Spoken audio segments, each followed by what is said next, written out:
বৃষ্টিকে উপেক্ষা করেই জোর কদমে চলছে পুজো প্রস্তুতি। হাতে গোনার মাত্র কয়েকটা দিন, তারপরই বাঙালির শ্রেষ্ঠ উৎসব দুর্গাপুজো। এর মাঝে তীব্র গরমের পর টানা দুদিন ধরে শুরু হয়েছে প্রবল বৃষ্টি।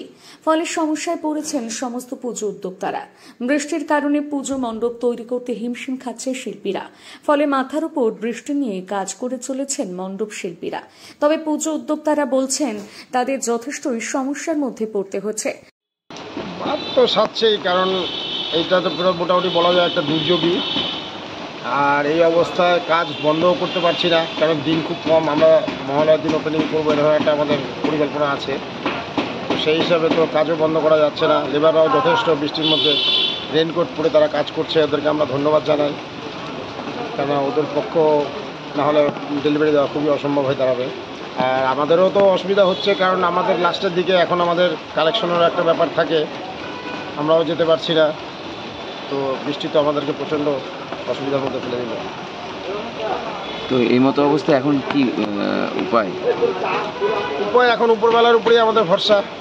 উপরবেলা কবে মুখ ফিরবে, আবার তাকাবে। আবার মাঝখানে অবশ্য গরম খুবই পড়েছিল, সবাই মানুষ গরমে হয়ে গিয়েছিল। একটা বিশাল প্রচণ্ড গরম ছিল, সেই তার থেকে কিছুটা নিস্তার লোকে পেয়েছে। কিন্তু এই মুহূর্তে বৃষ্টিটা আমাদের কাছে খুবই একটা দুর্ভাগ্যজনক। আমরাও আশা করিনি যে এইরকমভাবে বৃষ্টি হবে। অল্প স্বল্প বৃষ্টি হয়ে কমে যেত, ঠিক আছে। আজকে তো সকাল থেকে রাত থেকে মুষলধারে বৃষ্টি হচ্ছে। কাজও কি অনেকটা থমকে যাচ্ছে? কাজ কি অনেকটা থমকে যাচ্ছে? অবশ্যই কাজ থমকে যাচ্ছে। বর্ষার মধ্যে যেভাবে বর্ষা ছাড়া যেভাবে পরিষ্কার কাজ করা যায় সেভাবে তো হচ্ছে না। না, ওরাও বৃষ্টির মধ্যে কতটা ভিজবে? ভিজার তো একটা সীমা আছে না, কতটা ভিজবে? রেনকোট পরে থাকলেও তো সম্ভব না। তার মধ্যেও কাজ করছে, ওদের আমরা ধন্যবাদ জানাচ্ছি। কী নাম আপনার? আমি দেবাংশু দাস, দুর্গাপূজা কমিটির এবার সভাপতি, সেক্রেটারি আমি।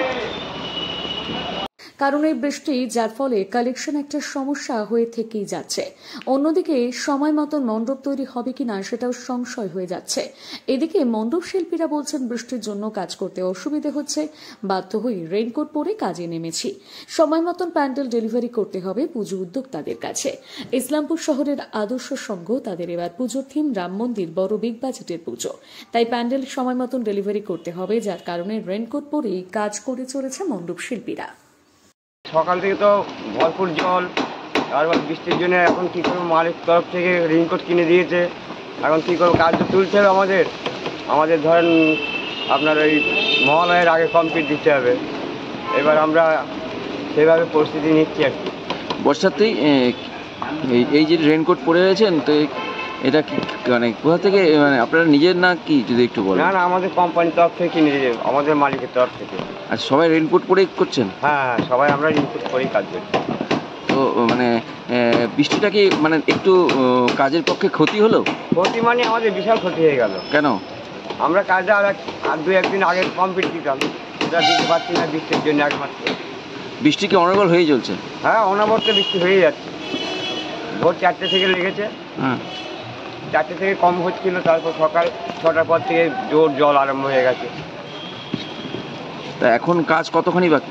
এখনও কাজ আমাদের আমাদের যদি রোজ উঠে যায়, আমাদের মোটামুটি 3 দিন লাগবে কমপ্লিট।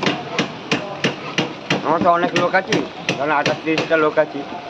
আমার 3 দিনের মধ্যে আমরা কমপ্লিট দিতে পারবো। কিন্তু জল যদি না থামে, তাহলে কমপ্লিট দিয়ে আমাদের পক্ষে একটু কষ্টকর হয়ে যাবে।